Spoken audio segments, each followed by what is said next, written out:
it is my immense pleasure to invite our speakers on the stage.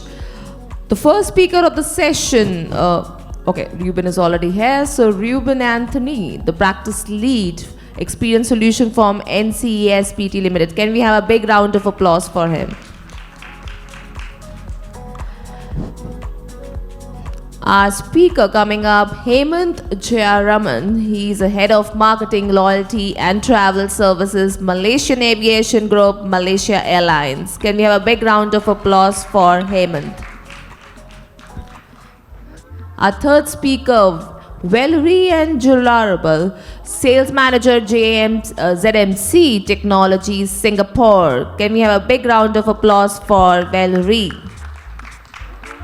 And Juen Hong, co-founder, Connexion. So can we have a big round of applause for him joining on the stage? So over to you all. Thank you so much. Thank you.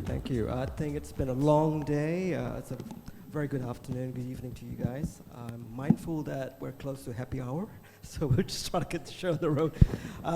My name is Ruben. I'm with NCS, part of Singtel. Think of me as more of a change architect, an architect of change, someone who tries to disrupt organizations in terms of how they actually go about with their digital transformation agenda. I'm going to pass on to Hemanth and the rest of the folks on the stage to just briefly tell us about them. Thanks, Ruben. Hi, I'm Hemanth. So I'm from Malaysia Airlines, and no, we don't do customer support live here, but we know the challenges. Great to be here, really looking forward to a fruitful conversation. Good afternoon, everyone. I'm Valeri from Philippines. I'm working as a sales manager from CMC Singapore, handling Philippine market. Our company is a trading company focusing on equipment and services. Mainly our customers are for semicon and electronics company. So I've been working for sales for almost my 15th year this 2024. Thank you. Hi, I'm Max. You can call me Max. Basically, I'm used to be one of the top 10 firms, audit firm and tax firm. So right now, I'm out on my own to basically run my own practice. And then after that, I'm also part of a startup that is recently funded by Antler Global. So basically, we are a global merchandising company, and we do merchandise for MNC and SME. Yeah. All right, fantastic. We've got a diverse bunch on stage here. And I think today we're going to delve into the topic of customer experience, specifically in terms of how we go about forging relationships. We're looking at basically on the topic of customer retention. And maybe I'll just get started with the first question, if you don't mind, right? Perhaps I'd like the panelists to share their insights on the critical role of prioritizing customer and loyalty and retention. How would you say this impacts the overall success and the growth of the business? Or maybe in short, just how significant this is, basically. Okay. Yeah, so for me, I think this question or this topic is very dear to me since I had just transferred company last year. So I've been with my previous company for 14 years, and then I just transferred to Singapore last year, but work remotely in the Philippines. So I've been hesitant at first because as what in the topic says, it's more on the loyalty of the customer. So I was thinking way back then when I was making a decision that what if the customer will not buy from me anymore? Or what if they will forget about me because I just transferred to another company? So what keeps me move forward to another company was also the support given by my customers who are being loyal. Some of them are already been my friends throughout my 14 years in sales.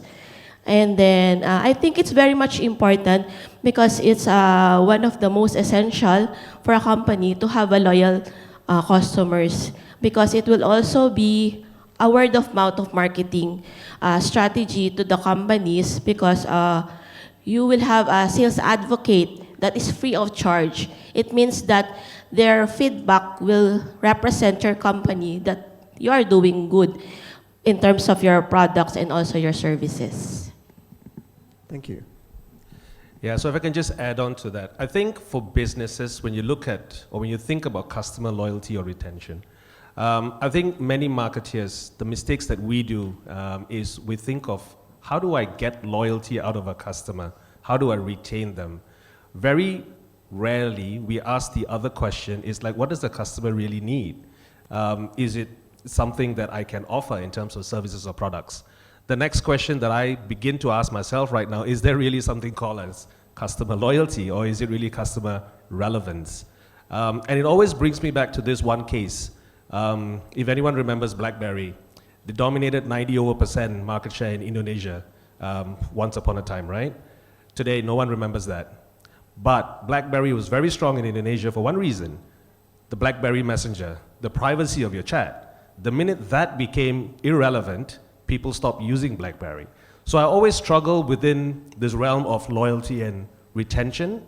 And I always start thinking, if I can provide the consumer what they really need at the time they need it, that's good enough. Because at the end of the day, what a business needs to do is make a sale.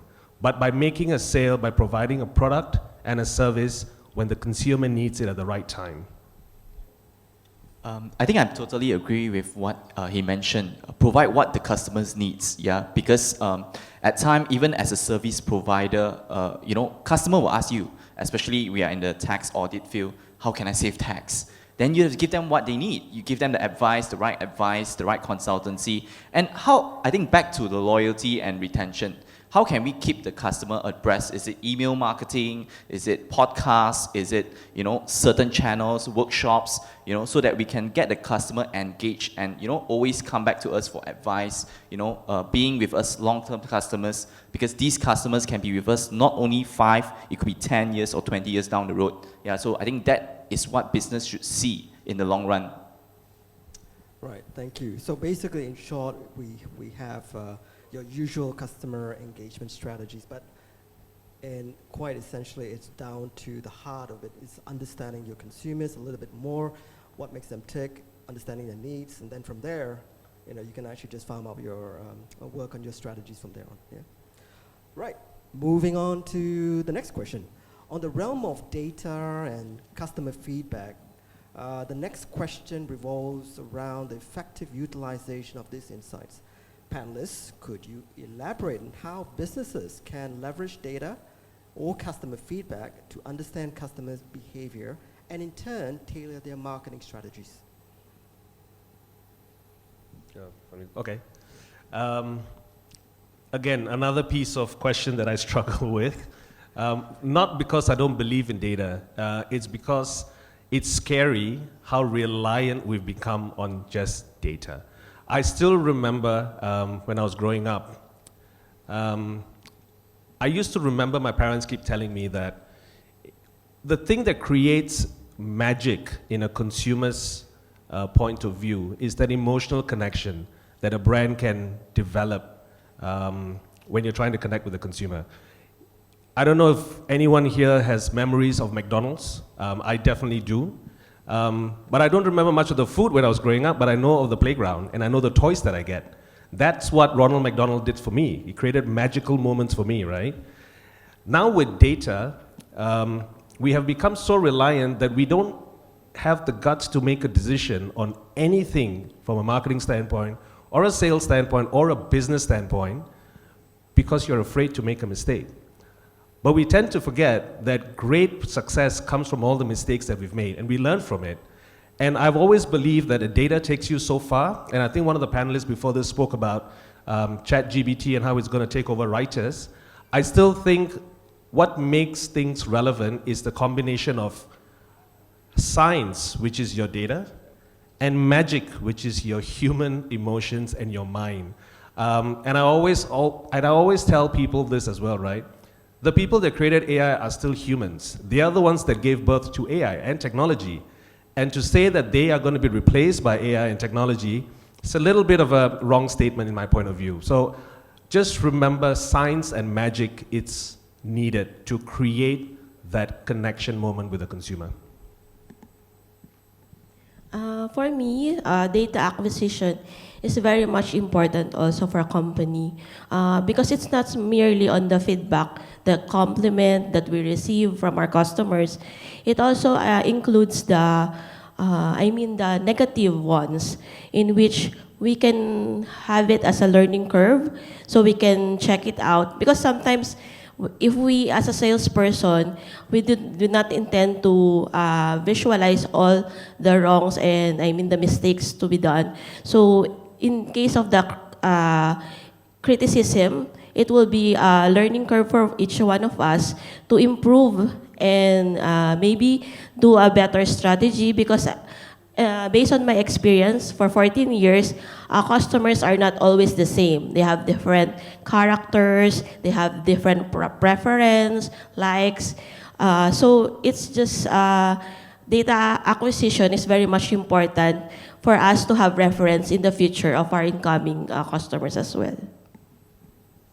I guess whereas for us, mainly because we are more into the B2B e-commerce merchandising products, so we do a lot of merchandises. So right now the new or the trend would be ESG, okay? ESG, sustainability or wellness. So when it comes to, packaging these corporate gifts, employee welcome gifts, event gifts, are we gonna look at the standpoint whether this clients are very ESG focused, very health and wellness focused? I think this is the direction or trend or data that we can analyze. Or can we just give a normal, typical product? Would that jive to the product, or would that speaks what the brands want to speak? I think ultimately it's the emotion.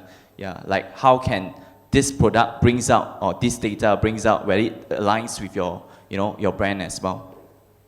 All right, thank you. If I could just sum up this for the crowd, basically data is essentially very, very important. We can't ignore that. Think of it as more as your validation point. So for every piece of work that you do that requires that art and or as Hemanth put it, that magic touch into that communication piece, data serves as a point of validation. Even if after making that mistakes, you're able to go back to data to draw on those and see exactly how do you improve on your next campaign itself, right? Now, shifting gears to the human side of business, let's explore the importance of building emotional connections with customers in both digital and offline space. How does this crucial element contribute to fostering fostering long-term loyalty? Okay, I think for us is, how can we normally, so how does some of our client works with us is, let's say you have an event, okay, and you would like to, after, let's say you have a workshop or something that you would like to share with your customers, and after they have attended, the moment they go back home, they would totally forget, what do you do, who they have met. But what we have worked for some of our customers is we personalized gifts for their clients with their name, okay, after the workshop. So our top level executives can visit our clients or their potential clients and say, hey, how was the workshop that day? Here's something, that I personalized just for you, for your event. It could be a Royal Selangor, card holder, or it could be a exclusive phone case, Yeah. So these are the things that we do, personalized merchandise for clients, for events, for top-level executives. So I think that really leaves an impression offline for service industry. Yeah, inclusive of, if let's say you are e-commerce brand, but would you like to package it nicely? That is what we do, yeah, from the offline to online perspective.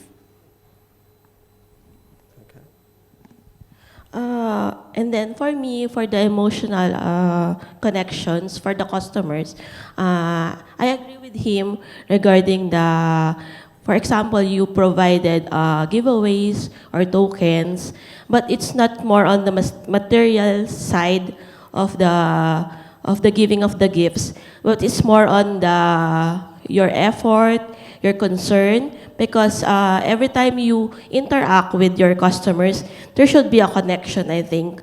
And what is more important with them is that your relationship will not just be as a seller and a customer, but it's more on whom they can relate to in their personal daily basis and in their environment as well. Yeah, so I'm gonna touch a little bit on what I do actually, which sort of goes back to how do we leave a lasting impression with the consumer, right? So one of the business units under Malaysia Airlines, which is an e-commerce platform known as Journeyfy, is literally a pocket travel agent, right? For all your travel needs, whether it's from flight tickets, flight passes, fly and stay hotels, and attractions globally. Now, I always ask this question, and my team always challenges me, and they're sitting right at the back. They always challenge me and say, you know, what are the right things to do for the platform, and what do we do for the consumers? And the thing that I always remember is we are all consumers. When we step into the shoes of a marketer, we forget that we also buy stuff, right?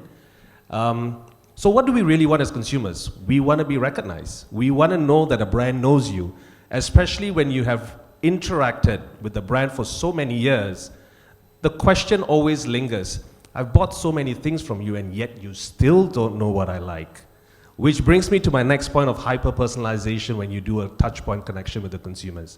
There are so many tools out there in the market that allows you to do that. I can't mention the name of the tools, but there are a lot of tech stacks that allows you to do this, which allows you to hyper-personalize your comms, your offers, your products, your services, or even your greetings to your consumers. I think fundamentally what we do need to ask ourselves is, before I sell you a promo or a product, how am I going to make you know or tell you that I really know you? And I'm going to sell you stuff, give you communication when you need it, exactly when you're desiring it. Not bombarding you with 10 emails a day, and when you've bought a flight ticket and I'm asking you to buy another one the right next day. That's how you lose a customer. So hyper-personalize them, get to know your customers, and remember, you are a customer. So put yourself in their shoes once in a while as well. Oh, thank you. I think that leads us into the next question, which can't be ignored. We spoke about hyper-personalization. We touched a little bit on technology. Hence, the next topic here actually is about how do we, addresses the integration of AI in optimizing customer experiences. Now, panelists, what's your perspective on this integration, and what challenges and opportunities do you see arising from this incorporation of AI? I love AI. It just makes life easier. I still remember the days when you had to start from scratch. You've got the writer's block, you don't know where to start, there's no inspiration. Hey, you've got ChatGPT, let's get them doing the foundation, right? But I think AI is very important. We cannot ignore AI. It's here to stay. It's just like how social media is here to stay. We've got a generation growing up with a mobile phone. For us was a luxury, for them it's part of life. I think embracing it is what we don't do good enough. We look at technology, we look at AI, we look at all the tech guys as someone who's going to take your job away. Actually, the way to look at it is they're actually making your life easier. By making it automated, you now get to be a lot more productive. You do a lot more lesser time. And you know, the thing that we keep talking about, work-life balance, hey, that's what AI does for you. That's what technology does for you. Do we do it enough? I don't think so. But I also feel the growth of technology is far quicker than we can capture it. So take a step back. You don't have to do everything. You just have to do the fundamental basics that matter to the consumers. That's my point of view when it comes to AI and tech. For me, AI and technology is very much important.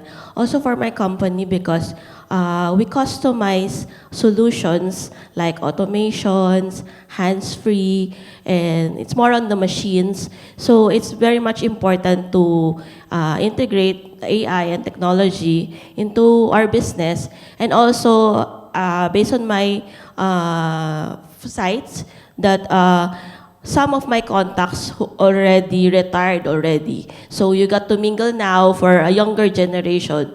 So I think change is inevitable. So you need also to adapt on the younger generation as well. Thank you. Yeah. I think I really agree with what Hemanth said. Embrace AI. Same goes for all of our traditional businesses, service industry, especially like us in the consulting business. So how we integrate AI into our business?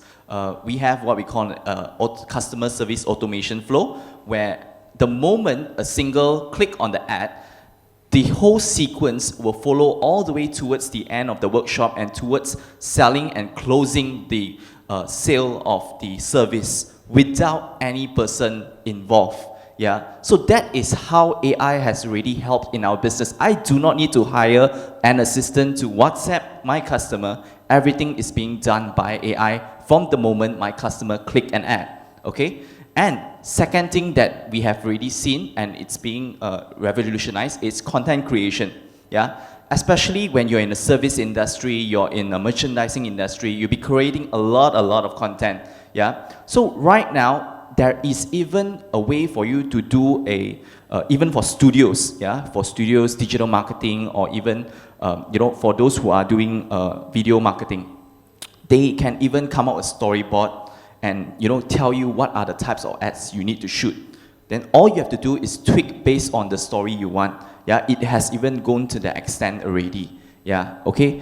That is something that we are also exploring for our own, you know, industry.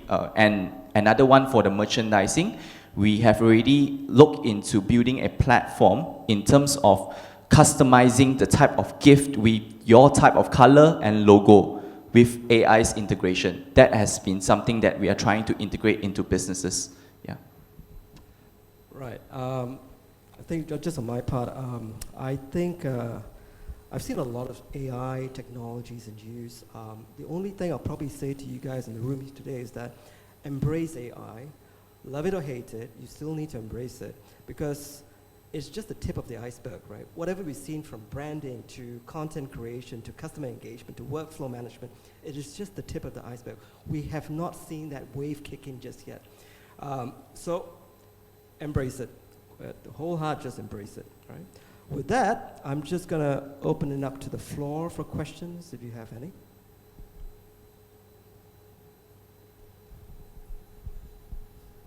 There's no questions means we nailed it. Yeah. Anyone want to ask questions?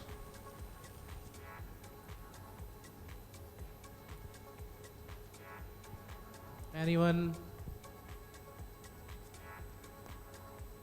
So no questions. That's fantastic. We're all aligned on high So I will request all the speakers for a group photograph.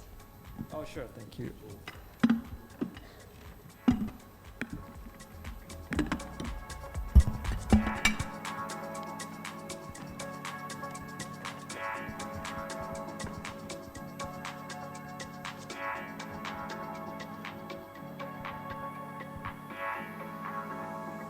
Thank you, folks. Thank you.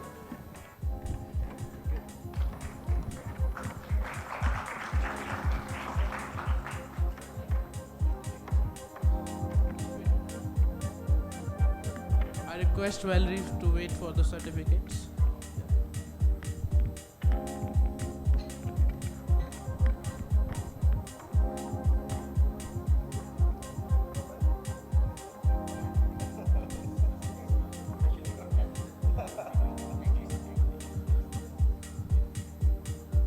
So first, we have Hemanth.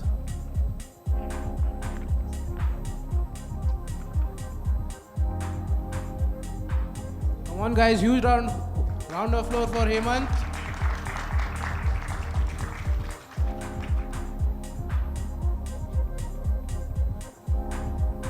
So next we have Juen.